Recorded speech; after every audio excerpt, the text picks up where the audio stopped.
किसान की ज़िंदगी जो होती है वो अलग ही ढंग की होती है।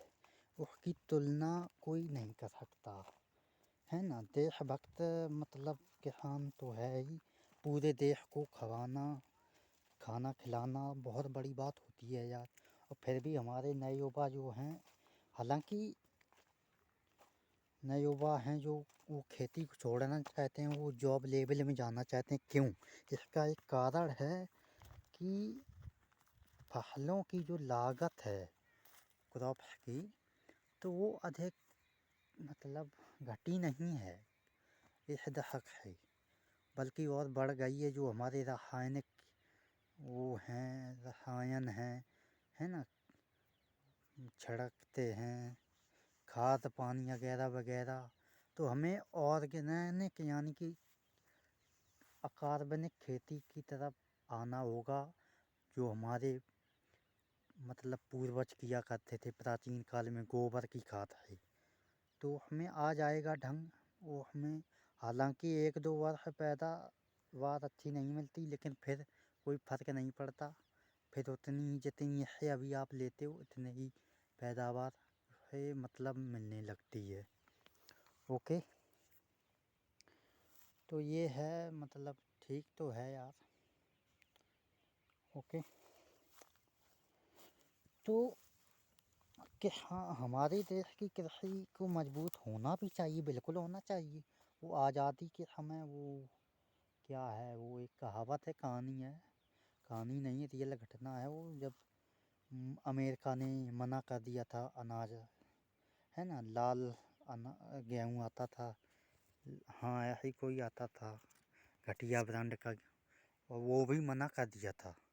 तब हालांकि हमें हमारे देश के बहुत अच्छे वो थे जो थे प्राइम मिनिस्टर, प्रधानमंत्री थे लाल बहादुर शास्त्री। उनके जैसा होना अपने आप में गर्व होता है कि हाँ वो वास्तव में भारत के वो उन्होंने कभी भी अपने पद का नाजायज़ फ़ायदा कभी भी नहीं उठाया, है ना। उनका एक लड़का भी था, अगर वो चाहते तो वो अच्छी उसकी सिक्योरिटी बन के वो कर सकते थे कि नहीं वो प्राइम मिनिस्टर आपका बेटा है, उसे अच्छी नौकरी चाहिए।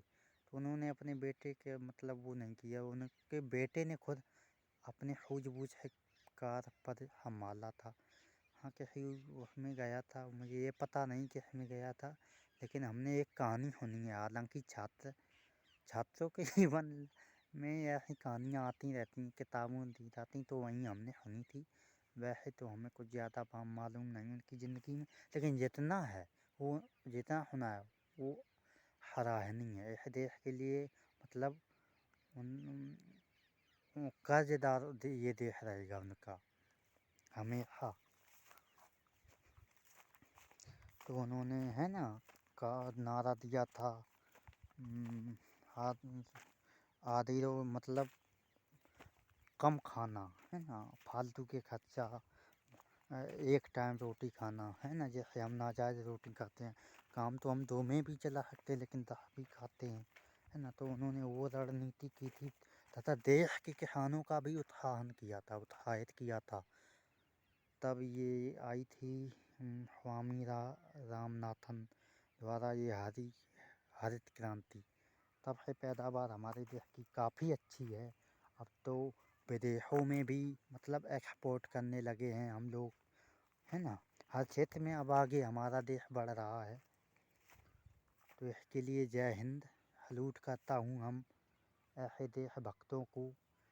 अगर ऐसे देशभक्त हमारे मातृभूमि पर जन्म लेते भी रहें तो हमारा देश पता ना कहाँ चला जाए, है ना, बहुत ऊंचाइयों पे हो जाएगा।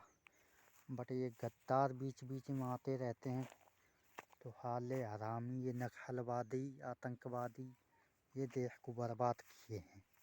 ये क्या होते हैं एक्चुअली में आतंकवादी, ये देश के अंदर ही काम करते हैं, खतरनाक काम करते हैं, है ना। हमारी फौज इतनी शक्तिशाली है कि विदेशों बाहरी आक्रमण के लिए वो -50 का टेम्परेचर है सकते, तथा +50 का भी وہ کوئی مطلب فرق نہیں پڑتا ہے نا. وگیان چونکہ کہتا ہے کہ مانو 0 ہے نیچے اور وہ 50 کے اوپر کا ٹیمپریچر نہیں ہے سکتا، تو ہے بھی مطلب چھوڑ دیا، پیچھے چھوڑ دیا ہماری زبانوں نے. لیکن جو دیش کے یہ ہیں وہ کہتے ہیں نا باہری اتنا وہ نہیں کرتا، اپنے ہی اپن کو مال ڈالتے ہیں، ہے نا.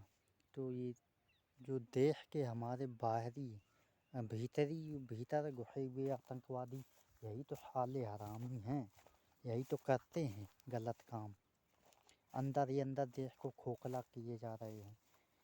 تبھی تو وہ کہتے ہیں کہ اپنے اندر من میں کسی مطلب من ہے کمزور مت رہو، من ہے مت ہارو، ہے نا. باہر ہے تو آپ کو کوئی بھی نہیں ہرا سکتا. آپ اندر ہی تو پہلے ڈگمگاتے ہو، تبھی تو آپ ہار جاتے ہو، ورنہ انسان کبھی ہار نہیں سکتا.